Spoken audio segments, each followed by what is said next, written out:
Good morning. Today we will discuss about outcomes of democracy. The second topic.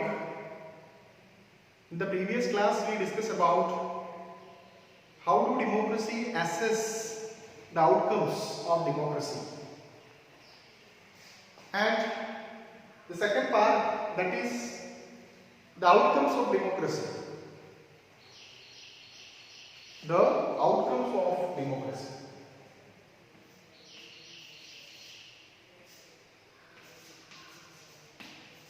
Outcomes of democracy.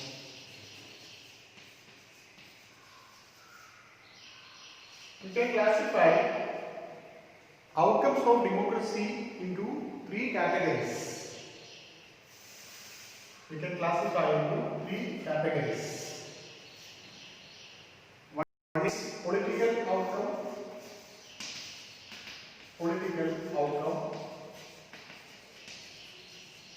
economic outcome,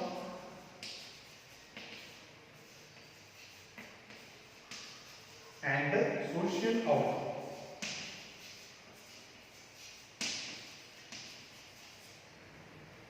These are the three important outcomes of democracy: political outcome, economic outcome, and social outcome. And we can further classify into these different outcomes. Political outcome we can classify into three. That means accountable,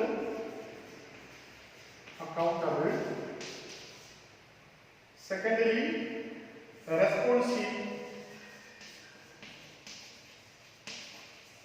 and legitimate government.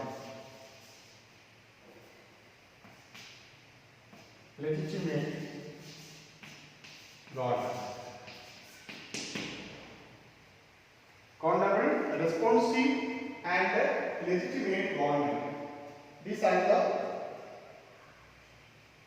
three types of political outcome: accountable government, responsive government, and legitimate government. Okay. And economic outcome we can classify again: economic growth, economic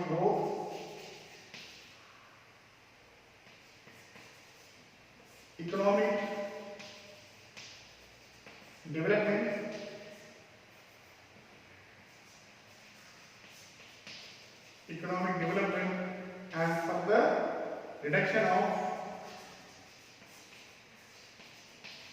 poverty and inequality.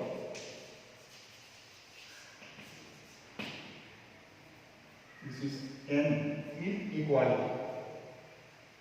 Economic outcomes we can further classify into economic growth, economic development, and reduction of inequality and poverty. And social outcome, let us see what are the social outcome. This also we can classify into two. The first one is accommodation of social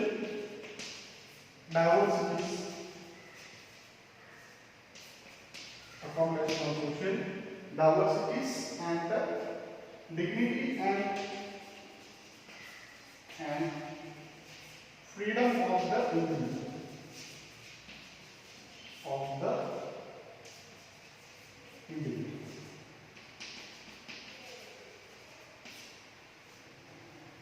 These are the three types of outcomes: political outcome, accountable, responsive, and a legitimate government. That means a government always provides a government that is accountable, the government must be responsive, and the government must be legitimate to the people. Secondly, economic outcome. That means democracy always think about economic growth and economic development. At the same time, democracy always try to reduce the inequalities and poverties in the society. That is a basic idea of democracy. And thirdly, that is of social outcome. In social outcome, democracy enhances that it ensures that accommodation of social diversities. Different sections of the people will be live in the country very harmoniously as well as very peacefully, amicably, and dignity and freedom of the individual. That is another social outcome.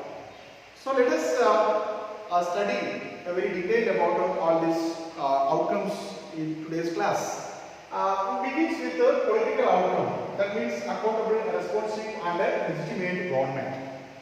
We begin with this political outcome. Today we will discuss about political outcome, tomorrow economic outcome, and after tomorrow we will study about social outcome. In 3 classes we will finish it that. Okay. So, in the democracy, we feel it is a very better form of government. We have seen many times. There is something that democracy must provide. Democracy must provide something. In democracy, we are most concerned with ensuring the right of the people. The people will have the right to choose the representatives, and we have the control over the rulers of the government. People elect their rulers. At the same time, people will have the control over the government. Okay, so whenever necessary, whenever possible and necessary, the citizen should be able to take part in decision making process. This is very important as far as we concerned about democracy. Okay, people will have the right to choose the representatives and will have control over the rulers. At the same time, people will have the right to take part in the decision making process, or people should be able to take part in decision making process whenever and wherever it is necessary and possible. So, and it affects the whole. Why they wanted to take part in decision? Because the governmental processes are always affected with the people. So they need to take part in the decision making process. Therefore, the first and basic outcome of democracy is that it produces a government that is very accountable to the people. That government is accountable to the people. What do you mean by accountability? That is the first one, okay, accountability of the people. That means the government must be answerable to the people. The government must allow the people to take part in the decision making process. Whenever and wherever it is necessary, people must be take part in the decision making process. That is very important. And a responsive government. What is a responsive government? A government is based on the responses of the people. What are the desire of the people? The government must be able to think about what will be the desire of the people. The government will have to act according to the will and wishes of the people. Whenever some needs and necessities are there, the government must fulfill that expectations of the people. The government must be committed to fulfill the expectations and needs and responses of the people according to the responsive government. So a government, accountable government, and the government must be able to choose their own government. People will have the right to choose their own government. At the same time, a government that produces a responsive government to the needs and expectations of the people. So, before we go into these questions, before we are discussing more about this question, we face another question. What is this another question? Is the democratic government is efficient? There is a big question in front of us. Is the democratic government is efficient? Is it effective? Some people think that. Why such type of questions are arising? Some people think that democratic governments are very less efficient government. Yes, it is true. You know that when we compare to the non-democratic countries or dictatorship or some other government, non-democracies, the decision making is, it is very fast. Why it is so? Because non-democracies are not bothered about the deliberations in assemblies. They are not bothering about deliberations in assemblies or worries in the public opinion. If we are taking a decision, what it will happen? What will be the response to the people? Whether the people will accept it or not. In non-democratic countries, or they are never think such a type of things. Okay, they are not bothering about deliberations in assemblies or the worry about public opinion. So they can take a very quick decisions and they can implement it very fast. But democracy is a form of government which is based on the idea of negotiations and discussions. So we need some time to take decisions. It is very important as far as democracy is concerned to take time in order to take decisions are very important. So what will happen? So some delay is bound to take place. Sometimes democratic decisions are taking delay in taking decisions. So does that mean democratic government is inefficient? The time when we take democratic government take time to take decisions, does that time, the delay will take the democratic government as efficient when we are taking more time? That is the reason for, is it the reason for the democratic government will be very inefficient? So we'll find out these answers. So you can simply imagine that when a government is taking very quick decisions, very simple. A government, you can imagine that a government is taking a very quick decision. Okay, it may be of very efficient and implementation. You can see that. Okay, it may be very efficient. At the same time, the acceptance of the people may not be in a proper way. The government may be taking quick decisions, but it is not necessary that the decision will be accepted by the people. So the government may face problem. If the decision taken by the government, in any government, if the decisions are taken by the government is not accepted by the people, the government will face problem. But democracy is most concerned about such type of problems. You know, and other democratic, non-democratic governments are not bothering about deliberations in assemblies and public opinion. I have told you. As far as democracy is concerned, it considering the opinion of the people. That is why when we are taking decisions, it will take more time. It is, as far as democracy is concerned, very important idea when we are discussing about these points. So, in contrast, democratic government will take more time to follow procedures before arriving at the decisions. Because our principles and procedure before arriving at decisions, we are controlling some time decisions. But because it has followed procedures, the decision may be both more acceptable to the people and even it is more effective. So, when we are taking more decisions, time for taking decisions, but when we are thinking, once again discussing in the parliament, okay, in 2 or 3 rounds discussions on a particular bill, it will take place most of the parliaments all over the world. And after that decision will be passed in parliaments, so it will take time. So, but it will be most of the time effective. So that cost, okay, because we pay that cost of democracy. Okay, that means, so the cost of time that democracy pays is perhaps worth it. That is most important when we are discussing about this. Now look at the other side. Democracy ensures that decision making will be based on norms and procedures. All process in our democracy, it will be on the basis of norms and procedures. There are some norms, there are some procedures. These are very important as far as our democratic systems are concerned. What is that the procedure? There is a transparency in the decision making process. What do you mean by transparency? Transparency.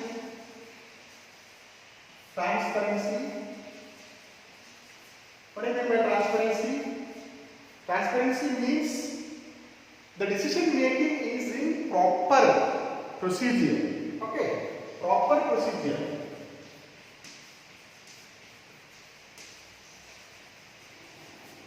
The decision making is very proper procedure, that is what we call the transparency.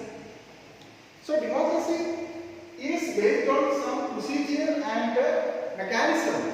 Okay, so there is a transparency in the decision making process. Okay, and this factor is often missing in non-democratic countries. These are not there in non-democratic countries. Okay, this transparency is not there because they are not bothering about deliberations and public opinion. They are not bothering about transparency, or the decision making will be very proper way. Okay, these are not seen in non-democratic countries. What we can see in non-democratic countries, transparency. What is transparency? The proper procedure of decision making process that we cannot see in the non-democratic countries as far as democracy is concerned. Now, it is right to expect democracy to produce a government that follows procedures and accountable to the people. So, what is this accountability? What is this outcomes? There are so many outcomes which we can discuss about that. What are these outcomes? These outcomes we can call free and fair elections, regular elections we can take in, political outcomes which are very important part of this. Okay, proper elections, free and fair elections, discussions in assemblies, legislations in parliaments, different types of legislations in parliament, like many important things are there in the parliament. Okay, and we can take very good examples of this transparency. Right to information. The people have the right to get information about all the government procedures and process. What is that? That is what we call the RTI or RTI, Right to Information Act. What is that? Right to Information Act. Right to Information Act. This is very important. It is also called the RTI. Okay, people have the right to see what is happening in the public offices, what is going on in the public office according to this transparency or the decision making, whether these decisions are taken in a proper manner or not, and people have the right now according to this RTI or Right to Information Act. Everyone can check in government office what is going on. That is, as far as this is very important. Now,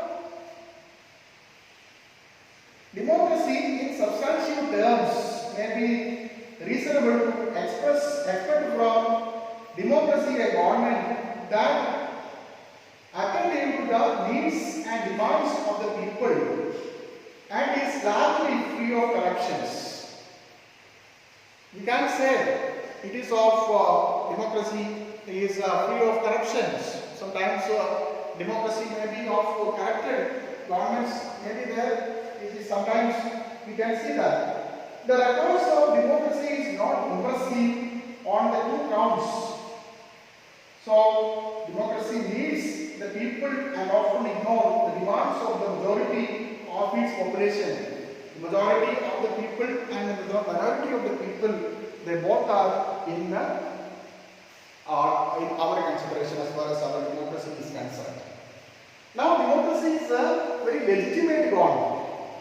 What is a legitimate government? A democratic government is less effective.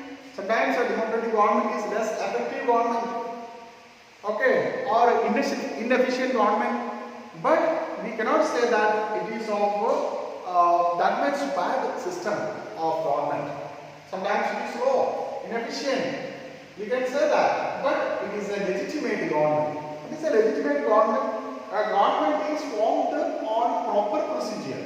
Whatever proper procedure, regular elections and people choosing their representatives, and these representatives will constitute the government whenever the election concludes. After the election or after the election, the party got majority in the parliament.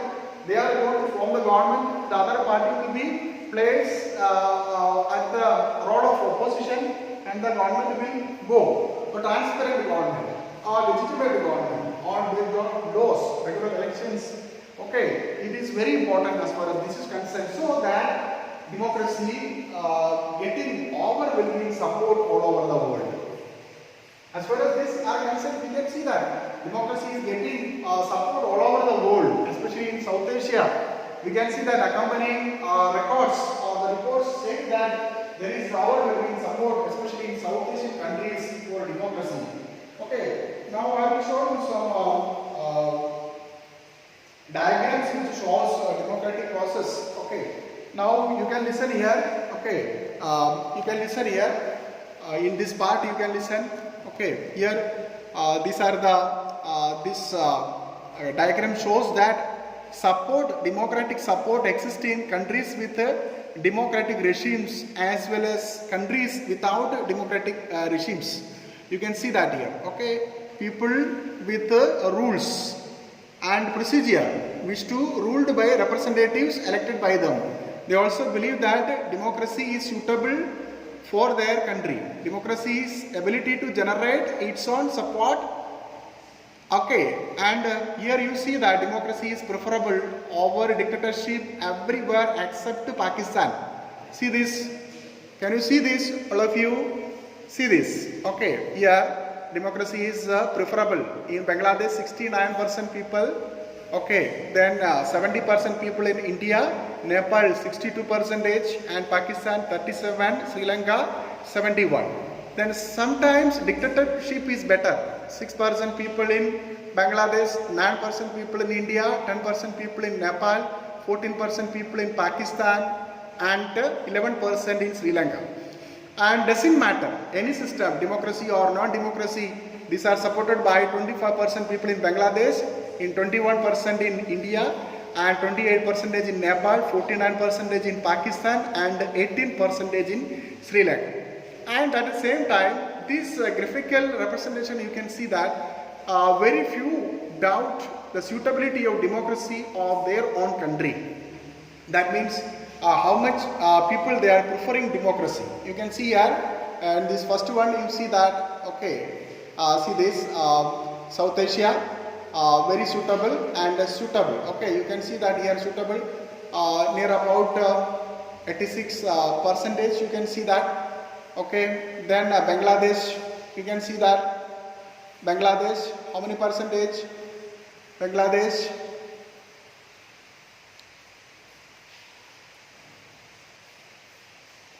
Bangladesh 93, yes. Sri Lanka 92, India 92, Pakistan